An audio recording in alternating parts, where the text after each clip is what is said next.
How's it going, guys? Gaming Goddess here with a review on Secrets of Mana, the HD remake now available for PlayStation 4, PlayStation Vita, and Windows PC.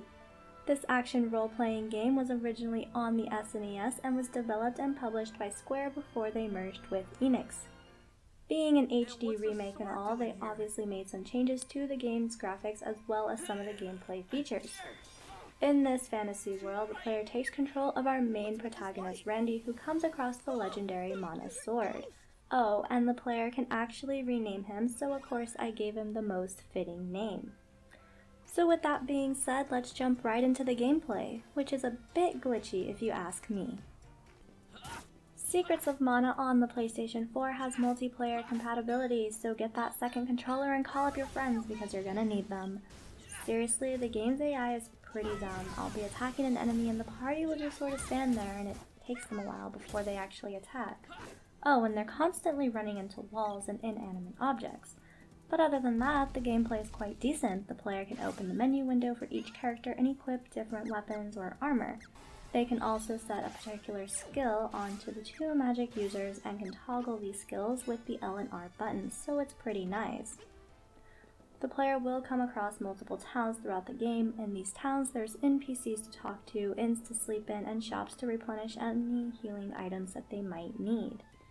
The game itself is pretty linear, but sometimes it's not very clear on where it wants you to go next, so if you do get lost, just open up the menu, select the map. This will give the player a short description on the next thing to do.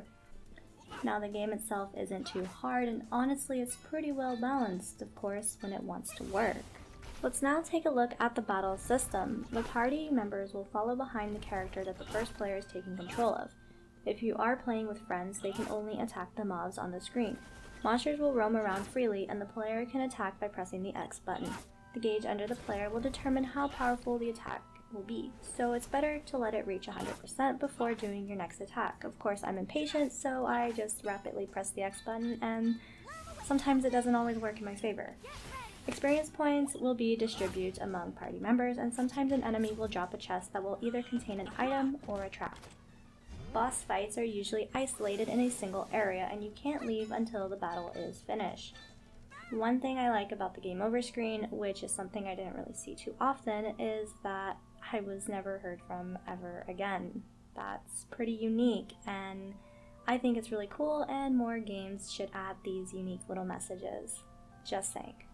So that pretty much covers the gameplay, so now let's take a look at the game's graphics and audio. And if you haven't noticed already, we have the new 3D chibi style graphics. This gives the game a more modern look, and honestly it's quite nice for what it is. There are some cinematic cutscenes, and these scenes look better than the actual game itself, at least in my opinion it does. The movements are so much more smoother, and the tones and the colors of the scenes look really clean and really good. As for the game's audio, there is a new updated version of the game's soundtrack, and the cool thing is you can actually change it to the original audio. And to top it all off, the game features voice acting. Now let's take a look at the pros and cons based on my personal opinion. First, some pros would include a good story. I've never actually played the original version before, and honestly the story seems pretty good from what I was able to play. There's multiplayer compatibility. If I had a spare controller or a friend, that would be a really cool feature for me to try out because I honestly just don't like the way the AI functions. You can rename the characters. Now, if I was more original, then my characters would have some pretty cool names, but I'm not. But it's still a nice feature. And of course, there is voice acting. As for the cons, the game is super bugged. The AI doesn't function properly, at least it didn't in my experience. I don't mind the occasional running into walls or whatever, but let's really take a look at everything. The characters all clip inside of each other. When playing solo, I noticed that the party members will sometimes get lost or stuck on a wall in a dungeon. The fix to this is going back for them or having them magically teleport back to you by using one of their magic skills. AI party members also take a while before they start attacking an enemy. This is really annoying because a gang of monsters will team up on me, and while I'm doing all the work, they'll just kind of stand there for a while. And lastly, the game crashes quite a bit. In conclusion, the Secrets of Mana HD remake feels extremely rushed. It's not 100% broken, but there are a lot of issues with it, as I mentioned in the cons section of this review. The story is quite nice, and I kinda like the way the game looks, as the chibi characters are pretty cute in my opinion. There's voice acting and even an option to change the game's soundtrack to the original. I didn't mention this before, but there is a barrel item that actually turns you into a barrel, and you guys know I love barrels. Anyway, I think that if they spent more time fixing what needed to be fixed before releasing the game, I would have had a better experience with it, and I would have actually finished the game. Unfortunately, they release updates for it, but from what I can tell, it hasn't really fixed the main issue, and that would be the crashing. Overall, I'm going to have to give the HD remake an overall rating of 5 out of 10.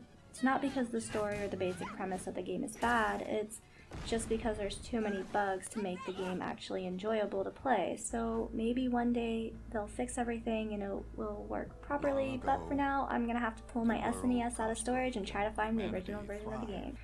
So with that being said, if you like this video, remember to leave a like. Also leave me some comments in the comments section below. I do read through all of them.